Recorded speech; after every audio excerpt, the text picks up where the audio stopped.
La planète Terre est assez grande, mais quelle serait sa taille par rapport à la plus grande étoile connue?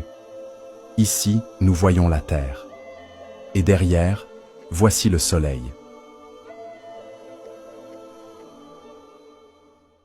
La Terre est le berceau de l'humanité. L'homme y règne en maître absolu, sans que rien ne semble en mesure de l'arrêter. Pourtant, la planète Terre n'a pas attendu l'homme pour commencer son histoire. Depuis que la vie y est apparue, la Terre a hébergé d'innombrables espèces qui s'y sont succédées pendant plus ou moins longtemps. Mais 99,9% des espèces qui ont vécu sur Terre ont aujourd'hui disparu. Certaines ont évolué progressivement en d'autres espèces. D'autres se sont éteintes brutalement. En moyenne, leur passage sur Terre ne dure que quelques millions d'années.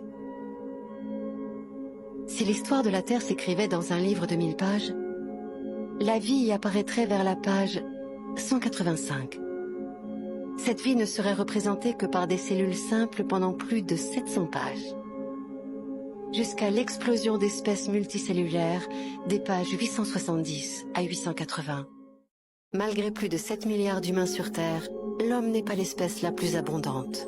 Loin de là. Les hommes sont par exemple 3 fois moins nombreux que les poules.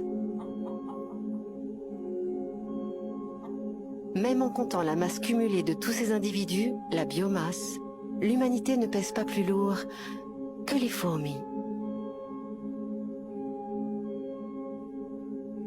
Les humains ne sont pas non plus les plus grands, ni les plus forts, ni ceux qui vivent le plus longtemps.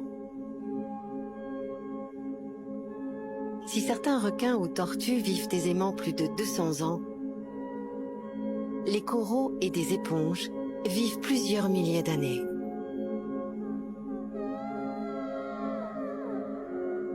Certaines espèces de méduses sont même capables de rajeunir pour relancer sans cesse le cycle de la vie.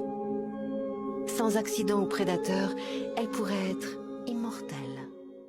1 gramme de terre contient près d'1 milliard de bactéries, réparties en 10 à 100 000 espèces différentes, dont la grande majorité est toujours inconnue de l'humain. Si l'on mettait bout à bout l'ADN de toutes ces bactéries, cela nous mènerait jusqu'aux confins de l'univers, une biodiversité d'une richesse infinie. Chaque espèce se développe en interaction permanente avec d'autres espèces. Qu'une espèce disparaisse, et les liens restants contribueront à compenser cette absence. Que des milliers d'espèces disparaissent en même temps, et la toile du vivant se trouvera grandement fragilisée, risquant l'effondrement. De par sa nature biologique, l'humanité reste entièrement dépendante du tissu vivant de sa planète, pour qui sa présence, comme sa disparition en tant qu'espèce, sont insignifiantes.